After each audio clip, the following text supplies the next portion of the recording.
शील बहनों, हमारी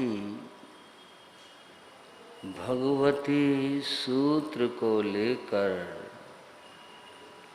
चर्चा प्रारंभ हुई। भगवती सूत्र का मंगलाचरण नमोकार मंत्र से किया गया है। नमोकार मंत्र के बारे में यूं तो आप सभी जानते हैं, फिर भी कुछ बातें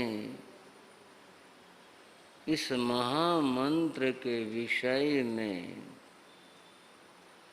और समझनी चाहिए।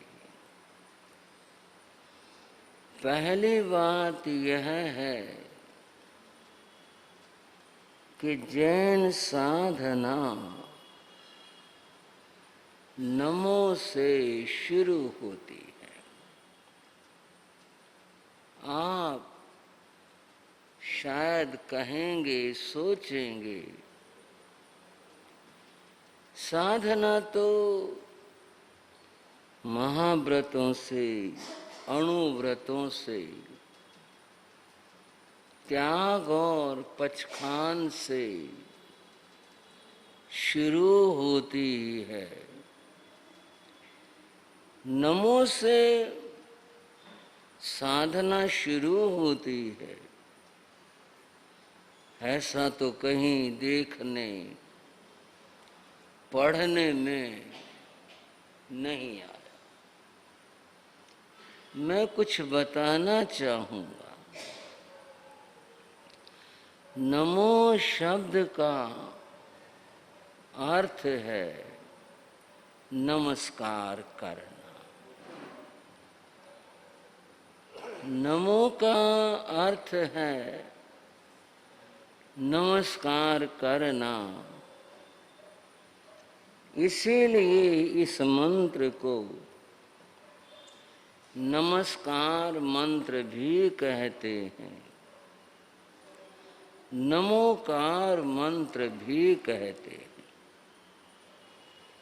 इन दोनों का एक ही अर्थ है, नमस्कार करना।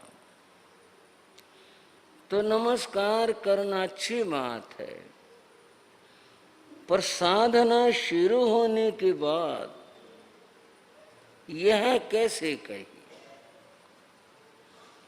नमोकार, नमस्कार कौन व्यक्ति करता है या कौन व्यक्ति करेगा? जब तक जिसके अंतर में, मन में अहंकार का भाव है, उस समय तक उसमें नमो नहीं आता, यानी वह झुकता नहीं है, वह नमस्कार नहीं करता है, कर नहीं पाता है, क्योंकि भीतर में अहंकार है। अहंकार झुकने नहीं देता। और जब कोई व्यक्ति नमो करता है, नमस्कार करता है, तो उस व्यक्ति का अहंकार दूर होता है, अहंकार की दीवार टूटती है। अहंकार अगर दूर हो तो फिर सारी और जितनी बातें हैं, त्याग की, पचखान की, वो सब आ पाए। अहंकार के रहते हुए तो व्यक्ति कोई सत्य को स्वीकार कर ही नहीं पाता। अहंकार टूटना परम आवश्यक है। तो बंधुओं, हमारी साधना, जैन साधना नमो से शुरू हुई। मैं नमस्कार करता हूं। नमस्कार करना अर्थात अपने अहंकार को दूर करना। अहंकार दूर हो जाए तो फिर जो उद्देश्य और लक्ष्य है प्राप्त हो जाए। बंधुओं, एक बात बाइबिल की मैं कई बार सुना दिया करता हूं। कुछ सत्य ऐसे हैं जो सभी जगहों पर बिखरे हैं। बात समझने की है। बाइबल में ये जिक्र आया कि परमात्मा कहाँ रहता है, तो उसके बारे में बताया कि वह अपनी राजधानी में रहता है। उसका नाम है किंगडम ऑफ गॉड, परमात्मा की राजधानी। हमारे यहाँ जो मोक्ष है और सनातन धर्म में जो धाम है, वैकुंठ है, ऐसे ही ईसाई धर्म में परमात्मा की राजधानी है। परमात्मा वहाँ रहता है। जो कोई व्यक्ति परमात्मा को पाने के लिए चलता है, साधना करता है, जो भी उनकी परंपरा में बताया गया वो सब करता है, तो वह वहां पहुंचता है उस राजधानी में। राजधानी के चारों ओर प्रकोट है। एक कल्पना की बात बता रहा हूं या मान्यता की बात बता रहा हूं। हमारे लिए कल्पना हो सकती है, उनकी तो मान्यता है। उस राजधानी में प्रवेश करने का एक ही दरवाजा है, कई दरवाजे नहीं हैं। शहरों के पहले प्रकोट होते थे, उनके कई कई दरवाजे होते थे, लेकिन उस राजधानी में जाने का एक ही दरवाजा है, और वो दरवाजा नीचा है, छोटा है। तो जो कोई उसके अंदर जाता है वो झुककर जाता है। श्रावको, श्राविकाओ, अब यहां बात समझ लेना। वहां जो भी प्रवेश करता है, जाता है, वह झुककर जाता है। कोई आदमी, कोई व्यक्ति, साधक, जो भी परमात्मा को पाने के लिए जाता है, अगर वह अकड़ करके खड़ा रहे तो प्रवेश नहीं कर सकता। हमने फतेहपुर सीकरी में भी देखा। हम गए थे एक बार आगरा से फतेहपुर सीकरी, उधर वहाँ ठहरे थे। कस्बा है, बाकी तो फिर पुरानी सब इमारतें, चीजें हैं। तो वहाँ बादशाह के जो बैठने की जगह थी, उस हॉल में, दरबार में जो प्रवेश के दरवाजे थे वो सारे नीचे थे। बताने वाले ने कहा, पहले हाथ लगा दिया, बोले महाराज जी नीचे हो जाना। बोले कि दरवाजे नीचे, माथा लगता है इसमें। तो बस वैसे उसने तो बताना ही था। उससे पहले मैंने पूछ लिया, मामे इतने विशाल महल बनाए, ये दरवाजे छोटे छोटे बनाए। वो हंस पड़ा, बोले जी बादशाह के सामने जाना हो तो झुक कर जाते, ऐसे नहीं खड़े खड़ी हुई जाके खड़े हो गई होने। पहले झुको और फिर अंदर प्रवेश पाओ। ये हमने पुराने मंदिरों में भी देखा, कई मंदिरों में देखा, पुराने मंदिरों में।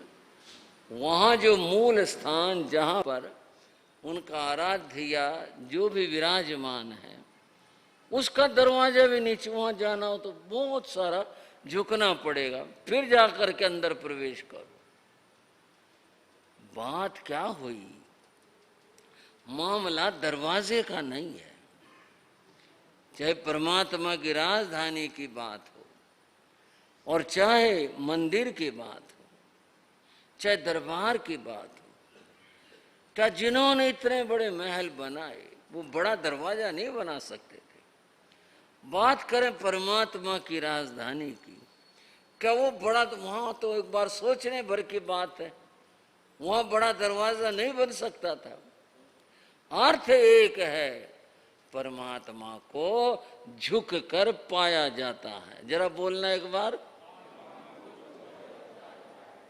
बस ये सूत्र है, ये मामला है। कोई आदमी अगर अकड़ में हो, अकड़ में रहे जाए, वो नहीं परमात्मा को पा सकता। परमात्मा को तो वह पाएगा जो झुकेगा, जो झुकेगा नहीं वो परमात्मा को नहीं पा सकता। इसलिए यहां तो साधनाएं शुरू हुई, कहां से? नमो से, यहां से शुरू हुई। अहंकार को तो पहले ही दूर किया, हटाया, और अहंकार दूर हुआ तो फिर इस अध्यात्म जगत में कहो, परमात्मा के पास कहो, तभी प्रवेश मिलेगा। जब झुक जाएंगे, अर्थात जब हमारा अहंकार दूर होगा, अहंकार के रहते हुए वहां प्रवेश नहीं हो सकता। तो बंधुओं, नमोकार तो शुरू ही यहां से है। इस अहंकार को बाहर छोड़ करके आओ, इसको दूर करो, अहंकार दूर होगा, फिर उसके दर्शन होंगे। रविन्द्रनाथ टैगोर ने एक बड़ी मधुर बात लिखी।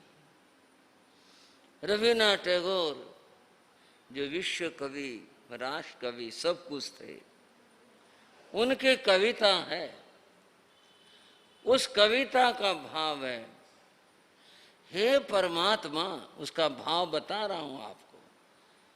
रविन्द्रनाथ टैगोर की कविता का भाव, हे परमात्मा, तू मेरे अहंकार को गला दे। क्या मांगा? लोग तो मांगते हैं इस बात को कि मैं ऐसा रहूं, मैं ऐसा रहूं। वहां तो मांगा है, कहा, हे परमात्मा, तू मेरे अहंकार को गला दे, और ये अहंकार गल करके मेरी आंखों के रास्ते से बाहर हो जाए। और फिर कहा, मेरी आंखें धुल जाएंगी। जब ये अहंकार गल करके मेरी आंखों से बाहर हो जाएगा तो मेरी आंखें धुल जाएंगी। मेरी आंखें धुल जाएंगी तो तेरा दर्शन होगा, अन्यथा दर्शन नहीं होगा। क्या अद्भुत बात है, क्या सोचने वाली बात है। अहंकार में जब तक हम रहेंगे बंधुओं, दर्शन नहीं हो सकता। परमात्मा का, तीर्थंकर का, भगवान का, और तो और क्या, संत का, गुरु का दर्शन ही नहीं होगा जब तक भीतर से अहंकार नहीं टूटेगा। तब तक तो ये संत जो हैं दुनिया को चोर, ठग, पता नहीं क्या क्या दिखाई देते हैं। क्यों दिखाई देते हैं? आंखों के ऊपर कुछ ऐसा आया हुआ है, इसके धुले बिना तो संत भी संत दिखाई नहीं देते। परमात्मा तो दिखाई कहां से देगा? अतएव नमोकार मंत्र है, इस अहंकार को तोड़ना। नमो, झुक जाओ, नमस्कार करो, इससे अहंकार टूटे और तब परमात्मा के दर्शन। उसकी तो बात करें। नमोकार के बंधुओं, बात करते हुए कहा, जिन शासन सारो, जिन शासन का जो सार है, याद रखना, जो बातें मैं यहां प्रस्तुत कर रहा हूं उन्हें। जिन शासन सारो 14 पुराणं जो समुद्धारो, जिन शासन का, भगवान के शासन का, तीर्थंकरों के शासन का जो सार है। बंधु और बहनों, नमोकार की चर्चा में समझ लो, यह जिन शासन का क्या है, जिन शासन सारो, ये सार है। 14 पुवाणं जो समुद्धारो, 14 पूर्वों से जो समुद्धरित किया गया है, निकाला गया है 14 पूर्वों से। 14 पूर्व का ज्ञान आप जानते हैं, थोड़ी सी बात चर्चा हमने भी की थी, कितना विशाल ज्ञान होता है 14 पूर्वों का। उन 14 पूर्वों का मथन करके जो निकाला गया है, प्राप्त किया गया है, ऐसा यह नमोकार है। जसमणो नवकारो, जिसके भीतर में, अंतर में यह नमोकार रहता है, जिसके भीतर में यह नमोकार है। संसारो तस्य किम कुर्णहि, दुनिया उसका क्या कर लेगी, क्या कर पाएगी, जिसके भीतर में यह नमोकार है। थोड़ा सा इस बात को, इसको समझ लें। जिन शासन सारो, तिलों का सार तैल होता है। क्या होता है? हाँ जी, थोड़ा सहयोग करो। तिलों का सार क्या होता है? एक बात बीच में बता दूं आपको, तिल से जो प्राप्त होता है उसको तैल कहते हैं, जो तिल से प्राप्त हो। और जो सरसों से प्राप्त हो वो तेल कहां से होगा? तिल से जो निकले वो तो तैल होता है, और सरसों से जो निकले उसको तैल कैसे? सारसों कहते हैं उसको।